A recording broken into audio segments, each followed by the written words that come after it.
A Study in Scarlet. Chapter 4. What John Rance had to tell. It was 1 o'clock when we left number 3, Lauriston Gardens.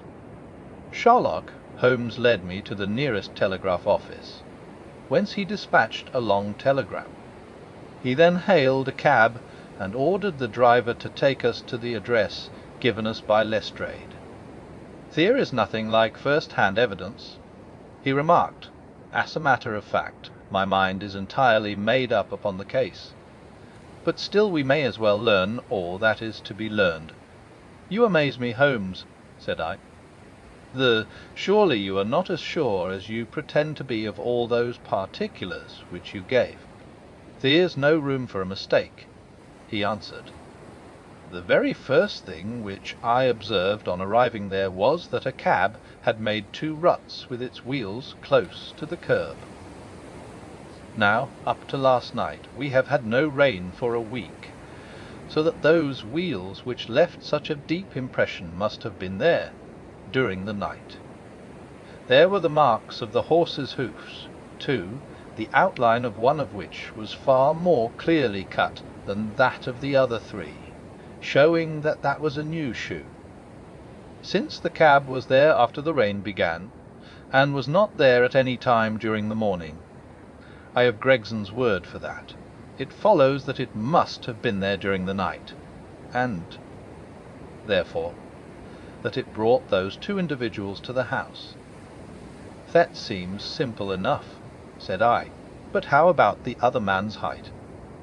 Why, the height of a man in 9 cases out of 10 can be told from the length of his stride. It is a simple calculation enough, though there is no use my boring you with figures. I had this fellow's stride both on the clay outside and on the dust within. Then I had a way of checking my calculation. When a man writes on a wall, his instinct leads him to write about the level of his own eyes. Now that writing was just over 6 feet from the ground. It was child's play. And his age? I asked. Well, if a man can stride 4½ feet without the smallest effort, he can't be quite in the sere and yellow. That was the breadth of a puddle on the garden walk, which he had evidently walked across. Patent leather boots had gone round, and square-toes had hopped over. There is no mystery about it at all. I am simply applying to ordinary life a few of those precepts of observation and deduction which I advocated in that article. Is there anything else that puzzles you? The fingernails and the trichinopoly, I suggested. The writing on the wall was done with a man's forefinger dipped in blood.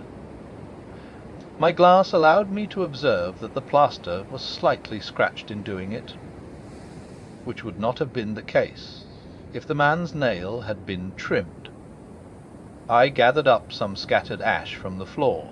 It was dark in colour and flaky, such an ash as is only made by a trichinopoly. I have made a special study of cigar ashes. In fact, I have written a monograph upon the subject. I flatter myself that I can distinguish at a glance the ash of any known brand, either of cigar or of tobacco. It is just in such details that the skilled detective differs from the Gregson and Lestrade type. And the florid face? I asked. That was a more daring shot, though I have no doubt that I was right. You must not ask me that at the present state of the affair. I passed my hand over my brow. My head is in a whirl, I remarked. The more one thinks of it, the more mysterious it grows. How came these 2 men, if there were 2 men, into an empty house? What has become of the cabman who drove them? How could one man compel another to take poison? Where did the blood come from? What was the object of the murderer, since robbery had no part in it? How came the woman's ring there?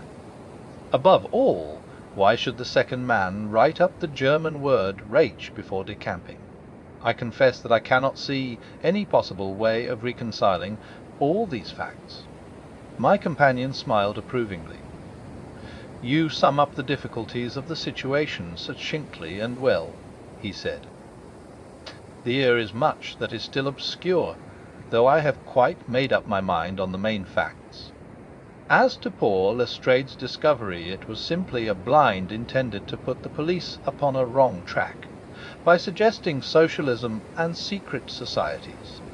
It was not done by a German. The A, if you noticed, was printed somewhat after the German fashion. Now, a real German invariably prints in the Latin character, so that we may safely say that this was not written by one, but by a clumsy imitator who overdid his part. It was simply a ruse to divert inquiry into a wrong channel. I'm not going to tell you much more of the case, Doctor. You know, a conjurer gets no credit when once he has explained his trick. And if I show you too much of my method of working, you will come to the conclusion that I am a very ordinary individual after all." "I shall never do that," I answered. "You have brought detection as near an exact science as it ever will be brought in this world." My companion flushed up with pleasure at my words, and the earnest way in which I uttered them. I had already observed that he was as sensitive to flattery on the score of his art as any girl could be of her beauty. "I'll tell you one other thing," he said. Patentleathers and Squaretoes came in the same cab, and they walked down the pathway together as friendly as possible. Arm in arm, in all probability. When they got inside, they walked up and down the room. Or rather, Patentleathers stood still, while Squaretoes walked up and down. I could read all that in the dust, and I could read that as he walked he grew more and more excited. That is shown by the increased length of his strides. He was talking all the while, and working himself up, no doubt, into a fury. Then the tragedy occurred. I've told you all I know myself now, for the rest is mere surmise and conjecture. We have a good working basis, however, on which to start. We must hurry up, for I want to go to Halle's concert to hear Norman Neruda this afternoon. This conversation had occurred while our cab had been threading its way through a long succession of dingy streets and dreary byways. In the dingiest and dreariest of them our driver suddenly came to a stand. "That's oddly caught in there," he said, pointing to a narrow slit in the line of dead-coloured brick. "You'll find me here when you come back." Audley Court was not an attractive locality. The narrow passage led us into a quadrangle paved with flags and lined by sordid dwellings.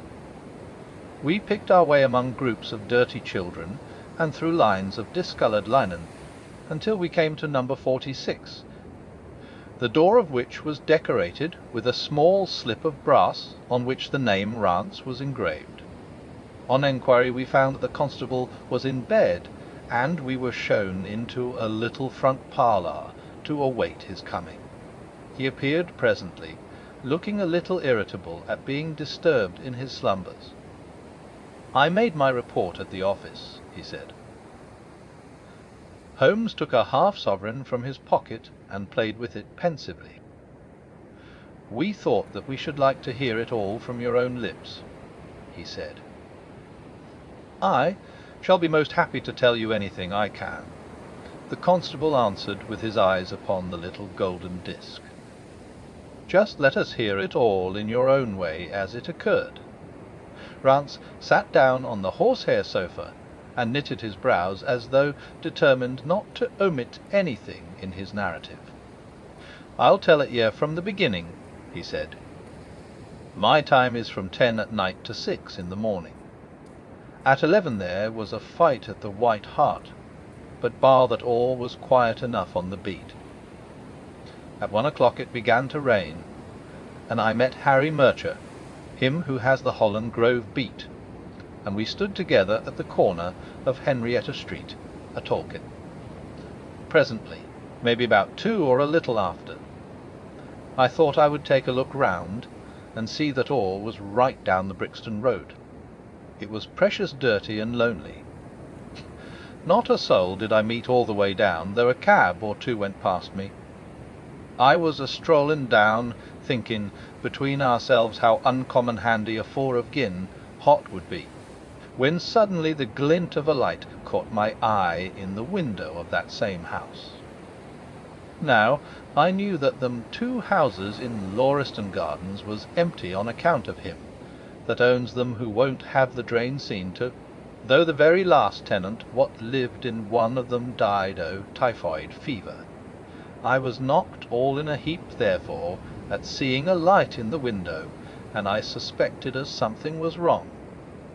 When I got to the door, you stopped, and then walked back to the garden gate. My companion interrupted. What did you do that for? Rance gave a violent jump, and stared at Sherlock Holmes with the utmost amazement upon his features. "Why, that's true, sir," he said, "though how you come to know it, heaven only knows. Ye see, when I got up to the door, it was so still and so lonesome that I thought I'd be none the worse for some one with me. I ain't afeard of anything on this side o' the grave, but I thought that maybe it was him that died o' the typhoid inspecting the drains. What killed him?" The thought gave me a kind o' turn, and I walked back to the gate to see if I could see Murcher's lantern, but there wasn't no sign of him nor of anyone else. There was no one in the street, not a living soul, sir, nor as much as a dog. Then I pulled myself together and went back and pushed the door open. All was quiet inside, so I went into the room where the light was a-burning. There was a candle flickering on the mantelpiece, a red wax one, and by its light I saw.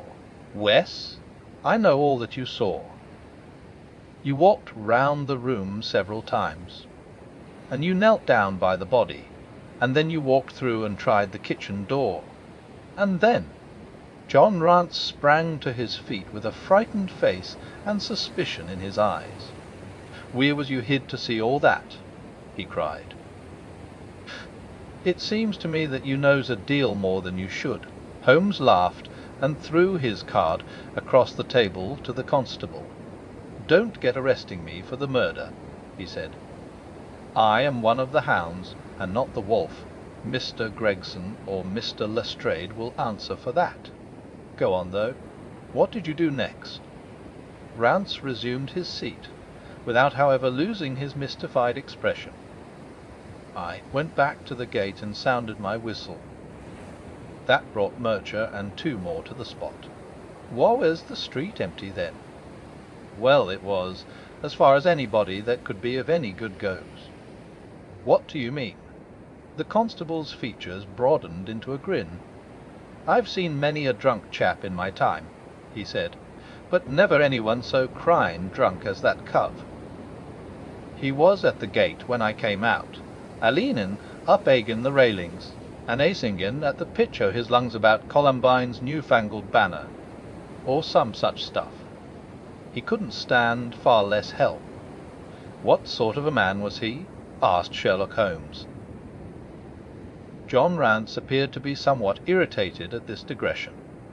"He was an uncommon drunk sort o' man," he said. "He'd have found hisself in the station if we hadn't been so took up. His face, his dress, didn't you notice them?" Holmes broke in impatiently. "I should think I did notice them, seeing that I had to prop him up. Me and Murcher between us. He was a long chap, with a red face, the lower part muffled round." "That will do," cried Holmes. "What became of him?" "We'd enough to do without looking after him," the policeman said in an aggrieved voice. "I'll wager he found his way home all right. How was he dressed?" "A brown overcoat." "Had he a whip in his hand?" "Whip, no." "He must have left it behind," muttered my companion. "You didn't happen to see or hear a cab after that?" "No, Bob." "There's a half-sovereign for you," my companion said, standing up and taking his hat. "I am afraid, Rance, that you will never rise in the force. That head of yours should be for use as well as ornament. You might have gained your sergeant's stripes last night. The man whom you held in your hands is the man who holds the clue of this mystery, and whom we are seeking. There is no use of arguing about it now. I tell you that it is so. Come along, Doctor. We started off for the cab together, leaving our informant incredulous, but obviously uncomfortable. The blundering fool, Holmes said bitterly as we drove back to our lodgings. Just to think of his having such an incomparable bit of good luck, and not taking advantage of it. I am rather in the dark still. It is true that the description of this man tallies with your idea of the second party in this mystery. But why should he come back to the house after leaving it? That is not the way of criminals. The ring, man! The ring, that was what he came back for. If we have no other way of catching him, we can always bait our line with the ring. I shall have him, Doctor. I'll lay you 2-1 that I have him. I must thank you for it all. I might not have gone but for you, and so have missed the finest study I ever came across, a study in Scarlet. Aye! Why shouldn't we use a little art jargon?